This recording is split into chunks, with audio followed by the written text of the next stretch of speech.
from New York, Late Night Show with Mike Siddiqui. Bismillahirrahmanirrahim. Allahumma salli ala Muhammadin wa ala ali Muhammad. Welcome to the show.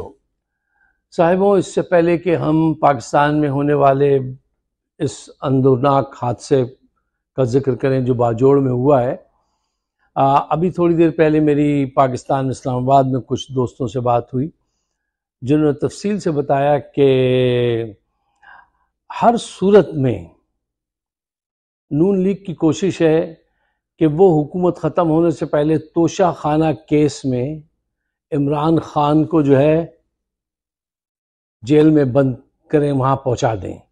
उसके लिए high court भी उनके साथ मिला हुआ है, सुप्रीम कोर्ट भी उनके साथ मिला हुआ है। हर सतह पे जो जो किरदार अदा कर सकता है, डिलेइंग टेक्निक वो कर रहा है। और उनसे कह दिया गया दिलावर खान से कि आप तो तेज़ी से आगे बढ़िए। वो इतनी तेज़ी से आगे बढ़ रहे हैं कि जैसे कोई तूफान आता है ना 400 किलोमीटर का, इतनी तेज़ी से वो आगे बढ़ रहे हैं। हत्ता कि जो छुट्टियां उनकी अब होने वाली थी अगस्त 1 से, तो पहले ये था कि उनका नाम था कि वो छुट्टियों पे जाएंगे, वो वापस ले लिया गया। उन्हें कहा गया नहीं तुम ही रहो, क्योंकि जिस पे माल लगता है ना, जिस पे नवाज शरीफ माल लगाते हैं तो फिर उसको मजबूरन सब काम करने पड़ते हैं। तो वो अब छुट्टियों पे भी नहीं जाएंगे, वो हर सूरत में ये केस जो है ख़त्म करके जेल भेज के इमरान को तभी वो जाएंगे, उससे पहले वो नहीं जाएंगे। सब देख रहे हैं, बंदियाल भी देख रहे हैं, यहाँ से सब मुलविस है, सब मिले हुए। किसी की रजामंदी थोड़ी है, किसी की ज्यादा है, किसी की मजबूरी है, किसी की बदमाशी है, ये सब वहां पे चल रहा है। अच्छा, शहबाज शरीफ इसलिए हुकूमत में आए थे, और जो बेस भी है उनके अपने भाई से इख्तिलाफ की वजह कि इमरान खान को कॉर्नर करना है, उसको नाअहल करार दिलवाना है इलेक्शन के लिए खास करके, ये बात थी। और दूसरी बात ये थी कि नवाज शरीफ साहब को वापस लाना है। वो दोनों चीजें नहीं हो सकी। कत्ल कराने की कोशिश की, वो कत्ल नहीं हो सका। अब उसको जो है जेल भेजने की कोशिश कर रहे हैं। 200 मुकदमात के बावजूद भी अभी तक जेल नहीं भेज पाए हैं। और अब जिस तेजी से दिलावर खान गेल लेकर आगे बढ़ रहे हैं, लगता है कि वो गोल करके ही दम लेंगे। ये बदनसीबी उनके हाथों अंजाम पाएगी। अच्छा, ये तो थी लेटेस्ट खबर। अच्छा साहब, एक बात जिस पे कल से कुछ दोस्त बात कर रहे हैं और उस पर बात करनी चाहिए, वो ये है कि बाजोड़ में 44 से ज्यादा लोग, इंसान, गरीब घराने के लोग जान से हाथ धो बैठे। उन घरानों का क्या होगा? इसका जिम्मेदार कौन है? हमारी कौम तो हादसे के बाद जागती है, एक आध दिन इसका जिक्र करती है, मजम्मत करती है, फिर सो जाती है। इंसानी जानों की कोई वक़्त ही नहीं उस सोसाइटी में अब, और खास करके अगर वो गरीब की जान हो। कल एक अजीज मुझसे पूछने लगे, कहने लगे भाई आप ये बताइए ये हालात क्यों नहीं बदलते? तो मैंने उनसे कहा कि साहब हालात बदलते नहीं हैं, हालात बदले जाते हैं। हालात बदलने के लिए आपने क्या किरदार अदा किया है? आप यहां पे सुबह हॉस्पिटल जाते हैं, शाम को आके सो जाते हैं। इससे ज्यादा आपने क्या किरदार अदा किया है? आप कहते हैं आपको पाकिस्तान से बहुत मोहब्बत है, आप उसकी खबरें देख के रूहांसू हो जाते हैं, लेकिन ये सब इमोशन है ना, ये आपके बहुत अच्छे इमोशन है पाकिस्तान के लिए। एक्शन क्या है आपका? एक्शन कुछ नहीं है। आपने पाकिस्तान में कितने स्कूल खोले, कितनी एजुकेशन दी, कितने लोगों के साथ हक के लिए खड़े हुए, कितने लोगों को स्पॉन्सर किया, कितने लोगों के साथ कदम से कदम मिला के चले? कुछ नहीं। आप अपने इमोशन को एक्शन समझते हैं और फिर पूछते हैं कि हालात क्यों नहीं बदलते। खैर, ऐसे दिल जलाने के लिए लोग मिलते रहते हैं। साहब, दो बातें हैं जिनको जहन में रखिए। देखिए, बाजोड़ में जो हुआ, क्यों हुआ, कैसे हुआ, कौन आया था, हमलावर क्या था, ये सारी डिटेल जो है खबर की सूरत में बहुत सारे दोस्त आपको सुना चुके हैं। तो मैं अक्सर ये कोशिश करता हूं कि खबर तो चूंकि एक ही वक्त में बहुत सारे चैनल जो है वो आपके सामने पेश कर देते हैं, तो उस पर उसकी तफसील बताने की क्या ज़रूरत है? जो चीज़ ऑलरेडी पता है, मालूम है, उसको क्या फ़ायदा, वो सब आपको मालूम है। हाँ, मेरी कोशिश ये होती है कि हम उस वाक़े के, हादसे के रूट कॉज को जानने की कोशिश करें। ये ज़्यादा अहम है बनिस्बत इसके कि मैं वही चीज़ रिपीट करूं जो और बहुत सारे साथी बता चुके हैं आपको। अच्छा साहब, देखिए, मैं दो अहम पॉइंट्स जो हैं वो आपके सामने रखना चाहता हूं, आप उसको जहन नशीन कीजिए ताकि कम वक्त में ज्यादा कम्युनिकेशन हो सके। पॉइंट नंबर 1, पानी हमेशा ऊपर से नीचे बहता है, ये एक हकीकत है। पॉइंट नंबर 2, ईमानदार और काबिल भरोसा लीडरशिप कौम को रास्ता दिखाने में अहम किरदार अदा कर सकती है।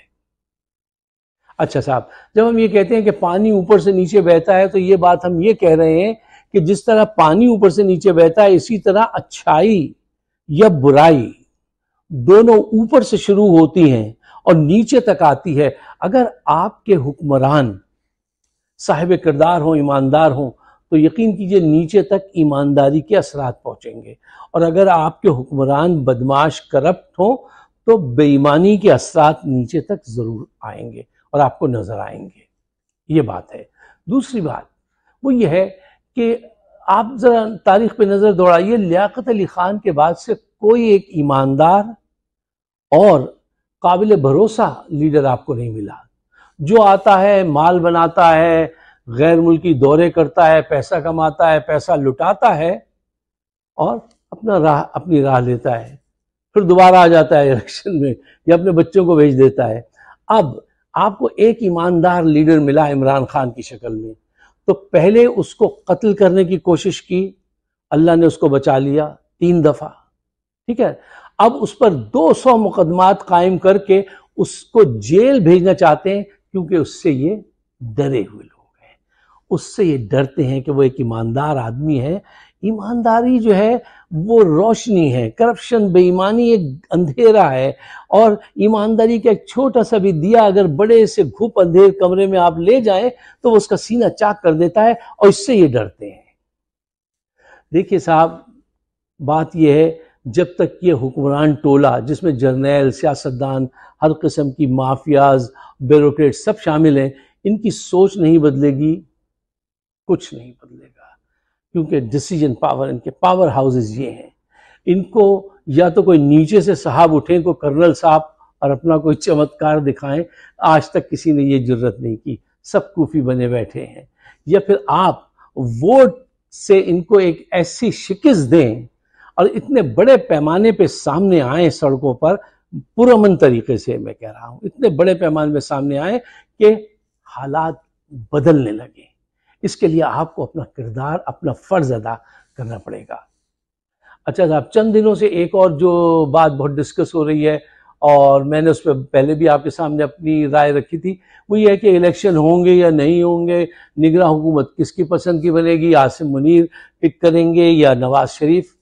देखिए साहब, आवाम और इंटरनेशनल प्रेशर तो ये है कि इलेक्शन कराए जाएं, लेकिन आसिम मुनीर एक जिद्दी इंसान है और वो इसमें साल भर तक अभी और तजुर्बे करके देखेंगे कि और क्या तरीके हो सकते हैं। इस दौरान कौम का हशर नशर हो जाएगा, हो रहा है। बिजली के बिलों से अवाम परेशान है, उन्हें कोई फिक्र नहीं, लोग पंखों से लटक के खुदकशी कर लें, उन पे कोई फर्क नहीं पड़ता। ये ऐसे बेरहम हैं ये लोग, ये हुक्मरान हो या जर्नैल हो। अगर इनकी मर्जी के तनासुब की, रेशो की, करप्शन के वो हो गए इंतजामात, तो शायद ये इलेक्शन भी करा दें। कब कराएं, 6 महीने में कराएं, 1 साल में या 3 महीने में, कोई कुछ नहीं कह सकता। अभी जब निगरान हुकूमत आएगी तो फिर ये बात जरा वाजे कर सकेंगे हम। अभी हम नहीं कह सकते, नहीं कहना चाहिए, कि जिस किस्म के किरदार सामने आएंगे ना निगरान हुकूमत में, उससे पता चलेगा कि ये 6 महीने तक रहेंगे या इनको साल भर वाले घोड़े हैं, ये उनको साल भर तक दौड़ाया जाएगा। ये बात अभी नहीं कहनी चाहिए, उन चेहरों को देखने के बाद कहनी चाहिए। देखिए साहब, ये बात तो कन्फर्म है, और ये बात नून लीग भी जानती है और जर्नैल भी जानते हैं कि अगर इलेक्शन हो गए तो नून लीग को 100% नहीं, 110% शिकस्त होगी, क्योंकि इनका किरदार खुल के सामने आ गया है। देखिए, एक चीज अभी मैंने आप एक लफ्ज इस्तेमाल किया था कि ईमानदारी और ट्रस्टवर्दी, ये ट्रस्टवर्दी लोग रहे नहीं है, इनका ट्रस्ट उठ गया है। क्यों? लोगों के सरों पे जो महंगाई की आफत आई है उसने उनकी आंखें खोल दी हैं और उन्हें देखने पे मजबूर किया है कि तुम जिनको वोट देते रहे उन्होंने क्या हशर कर दिया है तुम्हारा। कहते हैं पाकिस्तान जो है वो रहने के लिए बहुत खतरनाक मुल्क है और हुक्मरानी करने के लिए बहुत ज़बरदस्त मुल्क है, चोरी चकारी करने के लिए। लोग अब इस हकीकत को पहचान गए हैं। नून लीग का वोट के हिसाब से अब कहीं कोई तनासब नहीं है कि वो इलेक्शन कभी भी जी। नून लीग को भी पता चल गया है, अपने उन्होंने भी सर्वे करवाए थे कि उनकी क्या हकीकत क्या है। अब उनके पास पैसा इतना है कि वो जिस जर्नैल को चाहें, जिस जज को चाहें खरीद लें। ये देखिए खरीदा हुआ ना दिलावर खान को, तो वो किस तेजी से मुकदमा, एक दिन में 2-2 3-3 दफा पेशियां हो रही है। बहुत खूब। ये दौलत भी बहुत कुव्वत रखती है। क्या मिसरा था किसी का कि सितम ज़रीफ पैगंबर खरीद लेती है। तो ये दौलत जो है इसमें पावर होती है, उसका इस्तेमाल नून लीग और नवाज शरीफ बहुत जानते हैं अच्छी तरह से, और उन्होंने जर्नैलों और जजेस पे बहुत इससे काम किया है, बहुत काम किया है पैसे के साथ। देखिए इन जर्नैलों की पॉलिसी तो अभी तक यही रहेगी कि खौफ फैलाओ, मीडिया को कंट्रोल रखो और 1 साल तक ये एक्सरसाइज जारी रखो। इमरान को जेल में बंद करो और जेल में बंद करने के बाद अवाम का रिएक्शन देखो। अगर कोई बड़ा रिएक्शन ना आए तो ये डोज और ज्यादा बढ़ा दो और फिर जो जी चाहे करते फिरो। ये अवाम पे डिपेंड करता है कि वो सड़कों पे किस तादाद में निकलती है। ये अवाम भी बहुत, माफ कीजिएगा, डैश डैश डैश। देखिए ना, अगर तुम्हारा महबूब लीडर जेल में नाजायज तरीके से उसको बंद कर रहे हैं एक गलत मुकदमे में, तो तुम्हें कितने बड़े पैमाने पे सामने आना चाहिए। लेकिन अगर आपके अंदर वो स्पार्क ही नहीं है, सिर्फ अब छोड़िए, कुछ मैं ज्यादा ना कह जाऊं। अच्छा, इनकी पॉलिसी तो यही है अभी तक जो नजर आ रही है, खौफ फैलाओ। सियासी तहरीकों में अक्सर ये हथकंडा इस्तेमाल किया जाता है, खौफ के जरिए लोगों पे काबू पाया जाता है। और कुछ लोग समझते हैं कि बस इस तहरीक में जाएंगे तो कोई वो नहीं होगा, खौफ का सामना या जुल्म का सामना नहीं होगा। और आप अगर ये समझते हैं कि खौफ राह में मिलेगा ही नहीं, तो ये सही बात नहीं है, ऐसा नहीं समझना चाहिए। कहते हैं ना कि absence of fear is not courage. खौफ सामने हो, आप जानते भी हो, और फिर उससे बच के चलें। क्या कहते हैं कि don't let fear decide your future. खौफ के जरिए या खौफ की सोच के साथ अपना फ्यूचर तय मत करना। ये तुम्हें डराएंगे, तुम्हें इस डर पे काबू पाना है, यही करेज कहलाती है। उस खौफ पे काबू पा लेना ही हिम्मत है। आप ये काम कर सकते हैं। क्यों? आपके अंदर अगर ईमान है, जज्बा है, जो मैं समझता हूं है, उसको जरा सा इग्नाइट कीजिए, आप इस खौफ पे काबू पा सकते हैं। इतने बड़े पैमाने पे बाहर आइए पुरअमन तरीके से। पुरअमन तरीके से अगर बहुत बड़ी तादाद बाहर आती है ना, तो बड़े बड़े के होश बिगड़ जाते हैं। और अगर आप पुरअमन तरीके से बड़े पैमाने पे बाहर नहीं आए, तो फिर यही दिन होंगे, यही गुलामी होगी और आप होंगे रक्स में सारा जंगल होगा।